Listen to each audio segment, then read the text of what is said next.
Welcome to Satish edutech channel. కొత్తగా చూసే వాళ్ళైతే సబ్స్క్రైబ్ చేసుకోండి, పక్కన వచ్చే బెల్ పైన క్లిక్ చేయండి. ఈ వీడియోలో రైల్వే నుంచి వచ్చినటువంటి ఎన్టీపీసీ నోటిఫికేషన్ గురించి మాట్లాడదాం.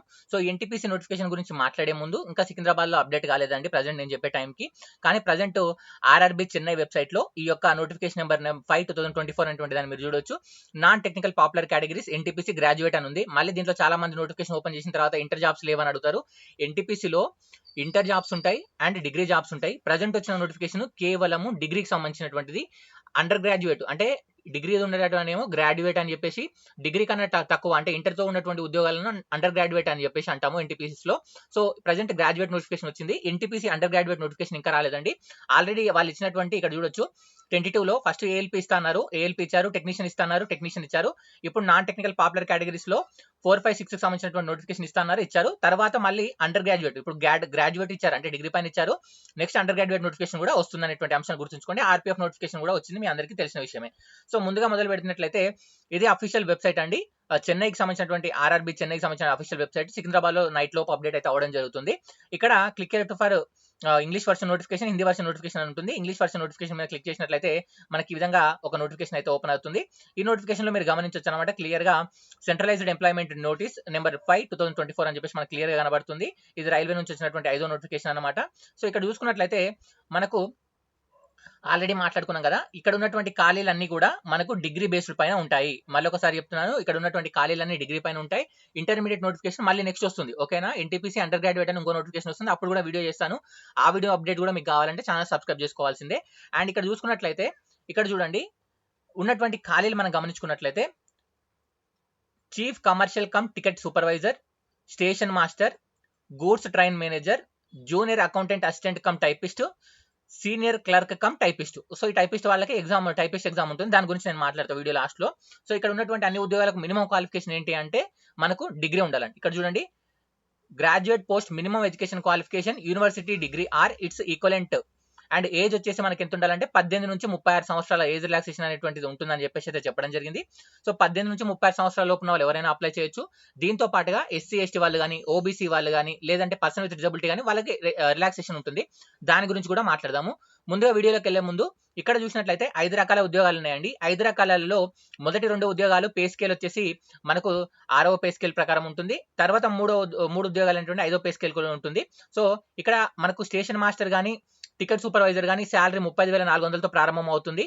అండ్ ఇక్కడ మనకు గూడ్స్ ట్రైన్ మేనేజర్ కానీ, జూనియర్ అకౌంటెంట్ టైపిస్ట్ కానీ, సీనియర్ అకౌంట్ క్లర్క్ కానీ, టైపిస్ట్ కానీ, ఇవి పోస్టులు అనేటువంటి 29,200 బేసిక్ శాలరీతో ప్రారంభం అవుతుంది. ఆల్మోస్ట్ మీకు 35,000 దాకా శాలరీ వచ్చే అవకాశం ఉంది. దీంట్లో పై దాంట్లో అయితే 40,000 దాకా అంటే హెచ్ఆర్ఏలు, డిఏలు అన్ని కలుపుకొని మీకు టీఏలు అన్ని కలుపుకొని ఒక 40,000 దాకా శాలరీ వచ్చే అవకాశం ఉంది. ఇది చాలా మంచి ఉద్యోగాలండి.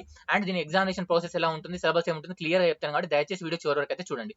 ఇక్కడ మనం చూసుకున్నట్లయితే ఈ నోటిఫికేషన్ మనం చూసుకున్నట్లయితే ఓకేనా, 18 నుంచి 36 సంవత్సరాల లోపు ఎవరైతే ఉన్నారో వాళ్ళందరూ అప్లై చేయొచ్చు. మనకు ఈ యొక్క టికెట్ సూపర్వైజర్ 1736 ఖాళీలు, స్టేషన్ మాస్టర్ 994 ఖాళీలు, స్టేషన్ ట్రైన్ మాస్టర్ మేనేజర్ మనకు 3144, junior accountant assistant cum typist 1507, senior clerk cum typist ఉద్యోగాలు 732, మొత్తం 8,000 నోటిఫికేషన్ మనకు రావడం జరిగింది అనమాట ఇది, ఓకేనా. సో ఇక్కడ ఇవన్నీ కూడా డిగ్రీ ఉద్యోగాలను మాట్లాడుకున్నాం కదా. ఒక్కసారి రిలాక్సేషన్ ఏముంటుంది, సిలబస్ ఏముంటుంది, అండ్ అదే విధంగా ఎగ్జామ్కి ఎలా అప్లై చేయాలి. ఇక్కడ చూడండి ఎగ్జామ్ లో 1/3 అనేటువంటిది నెగిటివ్ మార్కింగ్ ఉంటుందని చెప్పారు. మళ్ళీ నెగిటివ్ ఉంటుందా లేదా అని అడుగుతారు కాబట్టి ముందే చెప్తున్నాను. మనకు ఇక్కడ 1/3 నెగిటివ్ ఉంటుంది. అదేవిధంగా CBT 2కి ఎంతమంది అంటే ఒక పోస్టుకు 8 మందిని, అంటే ఒక పోస్ట్కి 8 రెట్ల అంటే 8 మందిని తీసుకుంటామని చెప్పేసి CBT 2కి. అండ్ అదేవిధంగా ఎవరైతే క్యాండిడేట్స్ ఉన్నారో వాళ్ళ ఆధారంగా తీసుకుంటాం. వాళ్ళకు కొన్ని పోస్టులకు టైపింగ్ టెస్ట్ ఉంది, ఆ పోస్ట్ అనేటువంటి కూడా నేను చెప్తాను అనమాట, ఓకేనా. సో ఇక్కడ ఏదైతే టైపింగ్ టెస్ట్ లేదా స్కిల్ టెస్ట్ ఉందో దానికి ఏమో ఒక పోస్టుకు 8 మందిని తీసుకుంటారు. అదే సెకండ్ స్టేజ్ CBT ఎగ్జామినేషన్కి అయితే ఒక పోస్టుకు 15 మందిని సెలెక్ట్ చేస్తారు. కన్ఫ్యూజ్ కాకండి. CBT ఇప్పుడు ఫస్ట్ CBT 1 ఉంటుంది, CBT 2 ఉంటుంది. కొన్ని పోస్టులకు CBT 3 అంటే కంప్యూటర్ బేస్డ్ ఎగ్జామ్ కాదండి, టైపింగ్ టెస్ట్ అనేటువంటి స్కిల్ టెస్ట్ ఉంటుంది అనమాట, లేదా కంప్యూటర్ బేస్డ్ యాప్టిట్యూడ్ టెస్ట్ అనేటువంటిది వాళ్ళకు ఉంటుంది అనమాట. వాళ్ళకి మాత్రము 1:8 తీసుకుంటారు. తర్వాత CBT 2 అయితేనేమో 1:15 తీసుకుంటారు. మీరు ఫోకస్ చేయాల్సింది ఏంటంటే సబ్జెక్ట్ పైన. మీకు సబ్జెక్ట్ ఉందంటే ఆటోమేటిక్ ఇవన్నీ లైన్స్ మీరు క్లియర్ చేసుకుంటా వెళ్ళిపోవచ్చు అనమాట.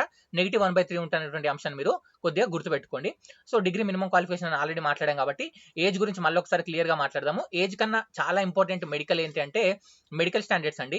ఈ మెడికల్ స్టాండర్డ్స్ ఎందుకు ఇంపార్టెంట్ అంటున్నా అంటే ఈ మెడికల్ గా మీరు ఫిట్ ఉన్నట్లయితేనే మీ ఆ జాబ్ కి ఎలిజిబుల్. మీకు మార్కులు వచ్చినప్పటికీ మెడికల్ గా ఫిట్ లేకపోతే మీకు జాబ్ ఇయ్యరు. సో ఇక్కడ ఈ చార్ట్ తీసుకొని మీ దగ్గరలో ఉన్నటువంటి ఆప్థమాలజీ సెంటర్ అంటే కన్ను డాక్టర్ దగ్గరికి వెళ్ళి అక్కడ చెక్ చేయించుకొని దీంట్లో మీకు ఏ కేటగిరీస్ ఉందో చెక్ చేసుకున్న తర్వాత దాని ఆధారంగా ఈ పోస్టులకు ప్రిఫరెన్స్ అనేటువంటిది ఇవ్వాల్సి ఉంటుంది. ఎందుకు మళ్ళీ చెప్తున్నానంటే లాస్ట్ టైం చాలా మంది అభ్యర్థులు సెలెక్ట్ అయిన తర్వాత కూడా మెడికల్ స్టాండర్డ్స్ సరిగ్గా లేవని చెప్పేసి రిజెక్ట్ కాబడ్డారు. అందుకనే ముందే చెప్తున్నాను. ఇక్కడ ఉన్నటువంటి పోస్టులు మీరు గమనించినట్లయితే ఈ యొక్క టికెట్ సూపర్వైజర్, స్టేషన్ మాస్టర్ కి అయితే టికెట్ సూపర్వైజర్ కి అయితేనేమో B2 category, station master goods train manager కి అయితే A2 category, junior accountant assistant కానీ సీనియర్ క్లర్క్ కమ్ టైపిస్ట్ కానీ C2 కేటగిరీ అయితే ఉండాలి. వీటికి ఉన్న వాళ్ళకైతేనే ఎలిజిబుల్ ఉంటుంది. ఫర్ సపోజ్ మీకు గూడ్స్ స్టేషన్ మాస్టర్ జాబ్ వచ్చింది, మీ A2 కేటగిరీ లేరు, అయినా మీకు జాబ్ వస్తుందంటే కొద్దిగా వరకు రిజెక్ట్ చేసే అవకాశాలు అయితే ఉంటాయి. కాబట్టి ఒకసారి చూసుకొని ప్రిఫరెన్స్ ఇవ్వాల్సిన అవసరం అయితే ఉంటుందన్నమాట. కాకపోతే అద్దాలు పెట్టుకున్న వాళ్ళకి మాక్సిమం ఇక్కడ కొన్ని ఎగ్జామ్షన్స్ అయితే ఉంటాయి. అది మీరు ఒకసారి డాక్టర్ దగ్గరికి వెళ్తే మీకే అర్థమవుతుంది ఇక్కడ ఏం చెప్తున్నారు అనేటువంటిది. ఓకేనా? సో లేదంటే దీనిపైన నేను డీటెయిల్ సపరేట్ వీడియో చేస్తాను. ఓకేనా? అండ్ ఇక్కడ మీరు గమనించుకున్నట్లయితే ఒక్కసారి చూడండి, ఏజ్ లిమిట్ గురించి మాట్లాడుతున్నాము. ఎవరైతే ఓబీసీ నాన్ క్రిమినల్ క్యాండిడేట్స్ ఉన్నారో వాళ్ళకు 3 సంవత్సరాలు, ఎస్సీ ఎస్టీ వాళ్ళకు 5 సంవత్సరాలు, పర్సన్ విత్ డిసబిలిటీ వాళ్ళకు ఓకేనా 10 సంవత్సరాలు, పర్సన్ విత్ డిసబిలిటీ ఓబీసీ వాళ్ళకైతేనేమో 13 సంవత్సరాలు, person with disability SC ST వాళ్ళకైతే 15 సంవత్సరాలు, ఆల్రెడీ రైల్వే చేసిన స్టాఫ్ వాళ్ళకైతే వాళ్ళకి తగ్గట్టు ఇక్కడ ఏజ్ రిలాక్సేషన్ అయితే ఇవ్వడం జరిగింది. ముఖ్యంగా ఓబీసీ వాళ్ళు గమనించుకోండి, 36 సంవత్సరాలు కదా, ఓబీసీ వాళ్ళకి 3 సంవత్సరాల రిలాక్సేషన్ కలిపితే 39 సంవత్సరాల లోపు ఉన్నటువంటి ఎవరైనా ఓబీసీ క్యాండిడేట్స్ అప్లై చేసుకోవచ్చు. అదేవిధంగా ఎస్సీ ఎస్టీ క్యాండిడేట్స్ అయితే 36 సంవత్సరాలు ప్లస్ 5 సంవత్సరాలు మనం కలుపుకున్నట్లయితే 41 సంవత్సరాలు అవుతుంది. 41 సంవత్సరాల లోపు ఉన్న వాళ్ళు ఎవరైనా అప్లై చేసుకోవచ్చు. ఇక్కడ వాళ్ళకి దీనికి సంబంధించినటువంటి కట్ ఆఫ్ డేట్స్ ఇచ్చారు. దీనికన్నా ఉండొద్దని అయితే చెప్పడం జరిగింది. దీని ఒకసారి అయితే మీరు అప్పర్ ఏజ్ లిమిట్ అనేటువంటి దాన్ని ఇక్కడ చూసుకోవచ్చు. ఈ డేట్ ఆఫ్ బర్త్ ఆధారంగా మీ ఈ డేట్ కన్నా ముందైన వాళ్ళు ఉండొద్దు అని చెప్పేసి అయితే క్లియర్ గా చెప్పారు. దాన్ని ఒకసారి మీరు ఇక్కడ చూసుకోండి. ఓకేనా? నెక్స్ట్ మనం మాట్లాడుకుంటే ఆల్రెడీ మాట్లాడుకున్నాం కదా, ఏదైనా సరే డిగ్రీ అనేటువంటిది మీకు క్వాలిఫికేషన్ అనేసి మనము చెప్పడం జరిగింది అనమాట. ఓకేనా? అండ్ నెక్స్ట్ చూసినట్లయితే ఇక్కడ చూడండి, ఎగ్జామినేషన్ ఫీజు మనం మాట్లాడుకున్నట్లయితే 500 రూపాయల ఫీజు అనేటువంటిది ఉంటుందండి అందరి క్యాండిడేట్స్ కి.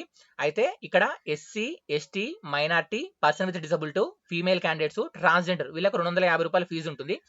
ఎగ్జామ్ CBT 1 అయిపోయిన తర్వాత మళ్ళీ 250 రూపాయలు కొన్ని బ్యాంకింగ్ ఛార్జెస్ కట్టాయి, 240 230 రూపాయలు మీకు రిటర్న్ వస్తుంది.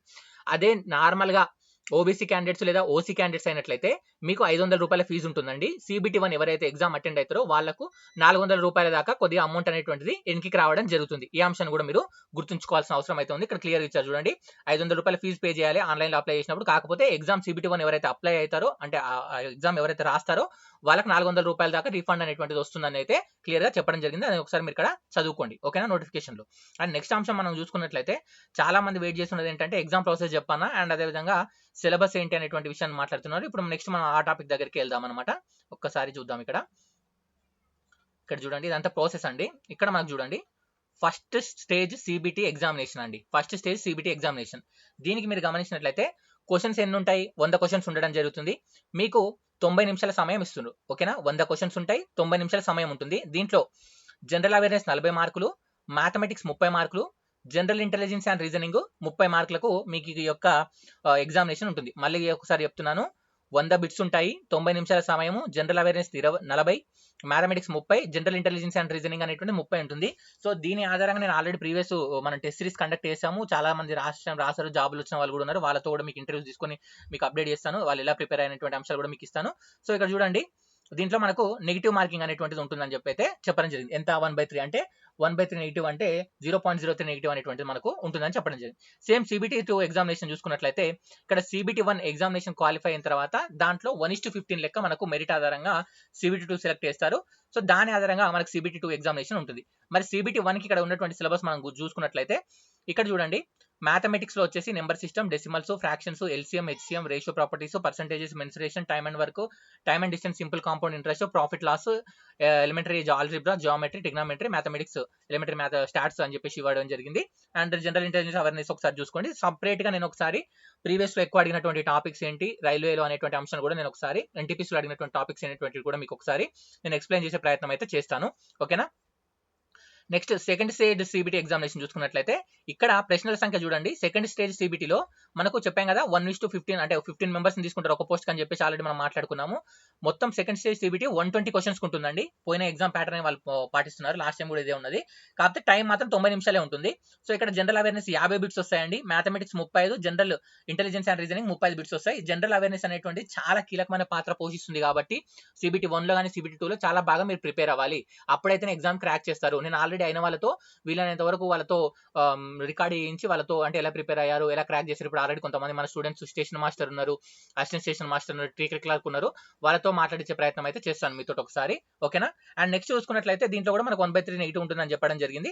ఇక్కడ కూడా సేమ్ సిమిలర్ సిలబస్ అనేటువంటిది ఇవ్వడం జరిగింది. కాకపోతే ఏంటంటే కొద్దిగా డెప్త్ లెవెల్స్ అనేటువంటివి పెరుగుతాయి అనేటువంటి అంశాన్ని మీరు గమనించుకోవాలి. దానికి దీనికి మాక్సిమం సిమిలర్ టు సిమిలర్ ఉంటుంది. సిబిటీ 1 ప్రిపేర్ అయినప్పుడు మీరు స్ట్రాంగ్ గా కాన్సెప్ట్ ప్రిపేర్ అయ్యి హై లెవెల్ కొద్దిగా ప్రిపేర్ అయినట్లయితే సిబిటీ 1 చాలా ఈజీగా క్లియర్ చేస్తారు. తర్వాత సిబిటీ 2 కూడా ఈజీగా క్లియర్ చేస్తారు. ఎవరైతే సిబిటీ 2 క్లియర్ చేస్తారో వాళ్ళకు టైపింగ్ స్కిల్ టెస్ట్ అనేటువంటిది ఉండడం జరుగుతుందండి. ఓకేనా? ఈ టైపింగ్ స్కిల్ టెస్ట్ అనేటువంటిది 25 వర్డ్ పర్ మినిట్ హిందీ కానీ 30 వర్డ్ పర్ మినిట్ ఇంగ్లీష్ కానీ ఉండడం జరుగుతుంది అనమాట. ఇది పర్సనల్ కంప్యూటర్స్ తో మనం వాడొచ్చు అని అయితే క్లియర్ గా చెప్పడం జరిగింది. ఇక్కడ చూడొచ్చు అనమాట ఏ పోస్టులకు టైపింగ్ టెస్ట్ ఉంటుందంటే మీరు ఇక్కడ చూడండి. ఏదైతే గూడ్స్ ట్రైన్ మేనేజర్ ఉందో దీనికి ఎలాంటి స్కిల్ టెస్ట్ ఉండదు. ఓన్లీ సిబిటీ 1, సిబిటీ 2 ఉంటుంది. అదే సీనియర్ క్లర్క్ కమ్ టైపిస్ట్ ఉద్యోగాలకైతే సిబిటీ 1 ఉంటుంది, సిబిటీ 2 ఉంటుంది, టైపింగ్ స్కిల్ టెస్ట్ ఉంటుంది. అదే junior account assistant cum typist ఉంది కదా, దీనికి కూడా సిబిటీ 1 ఉంటుంది, సిబిటీ 2 ఉంటుంది, టైపింగ్ టెస్ట్ ఉంటుంది. Chief commercial cum ticket supervisor కి ఎలాంటి స్కిల్ టెస్ట్ ఉండదు. కేవలం సిబిటీ 1, సిబిటీ 2 మాత్రమే ఉంటుంది. స్టేషన్ మాస్టర్ ఉద్యోగానికి మాత్రం సిబిటీ 1, సిబిటీ 2 టైపింగ్ టెస్ట్ కాకుండా కంప్యూటర్ బేస్డ్ యాప్టిట్యూడ్ టెస్ట్ అని ఉంటుందండి. దాని గురించి మనం సపరేట్ గా ఒకసారి యాప్టిట్యూడ్ పేపర్ తీసుకుని కూడా మనము మాట్లాడుకుందాం. ఓకేనా? 1, 2 అయిపోయిన తర్వాత. ఓకేనా? సో కామన్ గా మీరు గమనించినట్లయితే CBT 1, CBT 2 common. Next skill test దేనికి జాబ్స్ కంటే clerk cum typist, junior accountant cum typist కి అయితే టైపింగ్ స్కిల్ టెస్ట్ ఉంటుంది. స్టేషన్ మాస్టర్ కి అయితే కంప్యూటర్ బేస్డ్ యాప్టిట్యూడ్ టెస్ట్ అనేటువంటి అంశాలు అనేటువంటి ఉంటుంది. ఎగ్జామినేషన్ లో నార్మలైజేషన్ అనేటువంటిది ఉంటుందని అయితే చెప్పడం జరిగింది. ఎందుకంటే చాలా షిఫ్ట్లలో ఎగ్జామ్ అవుతుంది. సో ఫోటో ఏ విధంగా అప్లోడ్ చేయాలని కొన్ని వాళ్ళు ఇన్స్ట్రక్షన్స్ ఇచ్చారు. చాలా జాగ్రత్తగా చూసుకొని అప్లోడ్ అయితే చేయాల్సిన అవసరం అయితే మీ అందరికీ ఉంది. ఒకసారి ఆ ఇన్స్ట్రక్షన్స్ అని క్లియర్ గా చూసుకోండి. అండ్ సర్టిఫికేట్స్ ఎలా అప్లోడ్ చేయాలనేటువంటి అంశాన్ని చెప్పారు. ఓవరాల్ గా మనం ఇక్కడ చూసుకున్నట్లయితే ఏ డాక్యుమెంట్ ఎలా అప్లోడ్ చేయాలి, ఎలా దీనికి ప్రాసెస్ కావాలి, ఎలా రిజిస్టర్ కావాలి అనేటువంటి అంశాన్ని ఇవన్నీ కూడా నోటిఫికేషన్ ఇచ్చారు. కాబట్టి ఒక్కసారి మీరు దయచేసి ఒక 2 minutes కేటాయించి చూసుకోండి. అండ్ మీకు ఏమైనా డౌట్స్ ఉన్నట్లయితే ఇక్కడ చూడొచ్చు మొబైల్ నెంబర్స్ ఉన్నాయి. వాళ్ళకి మీరు కాల్ చేసి కూడా అడగడానికి అవకాశం అయితే ఉంది. ఓకేనా? ఇక్కడ మనం చూసుకోవాల్సిన అంశం వచ్చేసి ఖాళీలు. మరి మన జోన్ లో ఎన్ని ఖాళీలు ఉన్నాయి, సికింద్రాబాద్ లో ఎన్ని ఖాళీలు ఉన్నాయి, ఏ జోన్ లో ఎన్ని ఖాళీలు అనేటువంటి అంశాన్ని మనం మాట్లాడే ముందు ఒకసారి మీరు చివరికి రావాల్సి ఉంటుందండి. ఇక్కడ రకరకాల సర్టిఫికేట్స్ ఇచ్చారు. ఇవన్నీ కూడా మీకు సిబిటీ 2 అయిపోయి సిబిటీ 1 అయిపోయిన తర్వాత సిబిటీ 2 ఎగ్జామ్ అయిపోయిన తర్వాత వెరిఫికేషన్ అప్పుడు ఈ సర్టిఫికేట్స్ అనేటువంటి యూజ్ అయితే. సో అవి పక్కకి పెట్టేసుకున్నట్లయితే ఇక్కడ చూడండి అండి. ఇక్కడ చూడండి పోస్ట్ పారామీటర్స్ అని చెప్పేసి క్లియర్గా ఇచ్చారు. ఇక్కడ చూడండి. ఇక్కడ ఇవి మళ్ళీ ఈ టేబుల్ ఎందుకు ఇచ్చారంటే పర్సన్ విత్ డిసబిలిటీలలో అన్ని పోస్టులకు అందరు ఎలిజిబుల్ లేరండి. For suppose chief commercial cum ticket supervisor ఉంది కదా, వీటిలో విజువల్ ఇంపేర్డ్ ఎవరైతే బ్లైండ్ క్యాండిడేట్స్ లేదంటే మనకు ఈ యొక్క విజువల్ ఇంపేర్డ్ ఛాలెంజ్డ్ క్యాండిడేట్స్ ఉన్నారో వాళ్ళకు ఎలిజిబిలిటీ అనేటువంటిది లేదండి. స్టేషన్ మాస్టర్ కానీ గూడ్స్ ట్రైన్ మేనేజర్ కానీ. ఓకేనా? ఈ అంశాన్ని మీరు అయితే గుర్తుపెట్టుకోండి. So junior accountant cum typist కానీ సీనియర్ క్లర్క్ కమ్ టైపిస్ట్ కానీ లోయర్ విజన్ ఉన్న వాళ్ళు కూడా అప్లై చేయొచ్చు అని అయితే క్లియర్ గా చెప్పారు. అండ్ ఇక్కడ హెచ్ఐ వాళ్ళు కానీ ఎల్డీ వాళ్ళు కానీ ఓడి వాళ్ళు కానీ ఒక్కసారి ఈ టేబుల్ అయితే మీరు చూసుకోవాల్సిన అవసరం అయితే ఎంతైనా ఉంది. ఇంకా మీకు ఆల్రెడీ చెప్పాను దేనికి టైపింగ్ టెస్ట్ ఉంటుంది, దేనికి మనకు స్కిల్ టెస్ట్ ఉంటుంది అనేటువంటి అంశాన్ని మనం ఇంత ముందుకే మాట్లాడుకున్నాం. ఓకేనా? సో ఒక్కసారి ఖాళీల గురించి మాట్లాడుకుంటే ఇక్కడ చూడండి ఓవరాల్ గా అహ్మదాబాద్ లో ఎన్ని ఖాళీలు ఉన్నాయి, అజ్మీర్ లో ఎన్ని ఖాళీలు ఉన్నాయి అని చెప్పేసి క్లియర్ గా ఇచ్చారు. మనం ఒకసారి సికింద్రాబాద్ గురించి మాట్లాడదాం. ఓకేనా? సికింద్రాబాద్ మాట్లాడి వీడియో కంక్లూడ్ అయితే చేస్తాను నేను.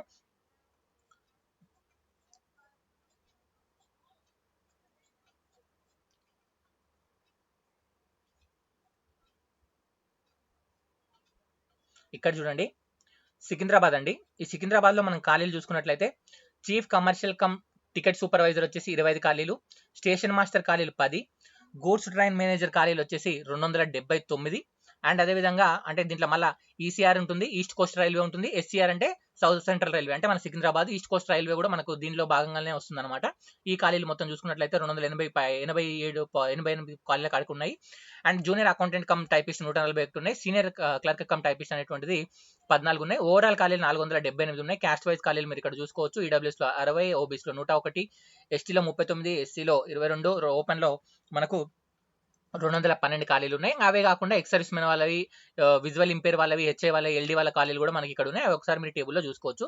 ఓవరాల్‌గా మీరు గుర్తుపెట్టుకోండి, ఈ 478 ఉద్యోగాల్లో మీ పేరు ఉండాలంటే మీరు బాగా ఫోకస్ చేయాల్సింది జీఎస్ అండ్ దాని తర్వాత మ్యాథ్స్, రీజనింగ్ ఒక పర్ఫెక్ట్ లెవెల్‌కి రావాలి. ప్రిలిమినరీ మ్యాథ్స్ మామూలుగా ఉంటుంది కానీ మనకు CBT 2లో మ్యాథ్స్ చాలా రేంజ్‌లో ఉంటుంది. నేను ప్రీవియస్ పేపర్‌లు ఎక్స్‌ప్లెయిన్ చేశాను, చాలా ఎన్టీపీసీ పేపర్లు. NTPC previous paper Satish edutech అని మీరు సెర్చ్ చేసినట్లయితే చాలా పేపర్లు వస్తాయి. ఒకసారి చూడండి, నేను ఎలా ఎక్స్‌ప్లెయిన్ చేశాను. నెక్స్ట్ కూడా మీకు ప్రీవియస్ పేపర్లు అన్ని కూడా నేను ఎక్స్‌ప్లెయిన్ చేస్తాను. దీనికి సంబంధించిన టెస్ట్ సిరీస్ తీసుకొస్తాను, మిమ్మల్ని గైడ్ చేస్తాను. ఆల్రెడీ ఎవరైతే విజేతలు ఉన్నారో వాళ్ళతో మాట్లాడించే ప్రయత్నం కూడా నేను చేస్తాను. ఓకేనా? సో మీరు చేయాల్సిందల్లా మంచిగా ప్లాన్ వేసుకోండి. ఆ ప్లాన్ వేసుకొని దాని ప్రకారం మీరు చదవడం ప్రారంభించండి. ఎందుకంటే ఒకసారి ఎగ్జామ్స్ దగ్గరికి వచ్చిన తర్వాత చదవాలంటే కుదరదు. రోజు ఒక పర్టికులర్ టైం టేబుల్ మీరు మెయింటైన్ చేసుకుంటూ పర్టికులర్ డెడికేషన్‌తో ఉన్నట్లయితే ఈ ఇయర్‌లో మీరు పక్కా ఏదో ఒక జాబ్ కొట్టుకొని వెళ్ళిపోతారు రైల్వేలో. ఓకేనా? సో ఇది నేను చాలా మందికి చెప్పాను. లాస్ట్ టైం గ్రూప్ డి వాళ్ళు, ఎన్టీపీసీ స్టూడెంట్స్ ఎవరైతే మంచి గైడెన్స్ ఫాలో అయ్యారో, నాదనే కాదు ఎవరి గైడెన్స్ అయితే ఫాలో అయ్యారో, మంచిగా చెప్పే వాళ్ళ గైడెన్స్ ఫాలో అయ్యారో, ఎవరైతే కరెక్ట్‌గా క్రమశిక్షణగా ప్రిపేర్ అయ్యారో వాళ్ళందరూ కూడా జాబులు కొట్టుకొని ఇప్పుడు మంచి మంచి జీతాలు 50,000 జీతాలు తీస్తున్నారు. అండ్ అదే విధంగా మంచి ఒక స్థాయికి రావడం జరిగింది. కాబట్టి ఒకటే గుర్తుపెట్టుకోండి, సక్సెస్ అనేటువంటిది షార్ట్ కట్ లేదు. మీరు కంపల్సరీగా మొదటి రోజు నుంచే హార్డ్ వర్క్ చేసుకున్నట్లయితే చివరికి మీకు ఇబ్బంది తగ్గుతుంది. 45 డేస్‌లో 30 డేస్‌లో చదవచ్చు. కాకపోతే ఏందంటే అప్పుడు మీరు డైలీ 14-15 అవర్స్ కేటాయించాలి. సడన్‌గా బాడీ అన్ని గంటలు కూర్చోమంటే కూర్చోదు. కాబట్టి ముందు నుంచే మీరు బాగా ప్రిపేర్ చేసుకుంటే లాస్ట్ చివరికి రిలాక్స్ అయ్యి రివిజన్ ఎక్కువ చేయొచ్చు. ఇక్కడ ఇంపార్టెంట్ ఏంటంటే ప్రీవియస్ బిట్‌లో వచ్చడం ఎలా వస్తుంది, దానికి తగ్గ కంటెంట్ చదివితే చాలా బాగుంటుంది. సో ఎలా ప్రిపేర్ అవ్వాలనేటువంటి సిలబస్ పైన వీడియో చేస్తాను. అండ్ టెస్ట్ సిరీస్ గురించి కూడా నేను నెక్స్ట్ వీడియోలో అప్డేట్ చేస్తాను. ఓకేనా? సో ఫ్రెండ్స్, ఇది వీడియో నచ్చితే లైక్ చేయండి, ఫ్రెండ్స్‌తో పాటు షేర్ చేయండి. మీకు ఏమైనా డౌట్స్ ఉంటే కామెంట్ బాక్స్ అడగండి. నేను పూర్తి స్థాయిలో సమాధానం ఇవ్వడానికి ట్రై చేస్తాను. And thank you. Please share this video.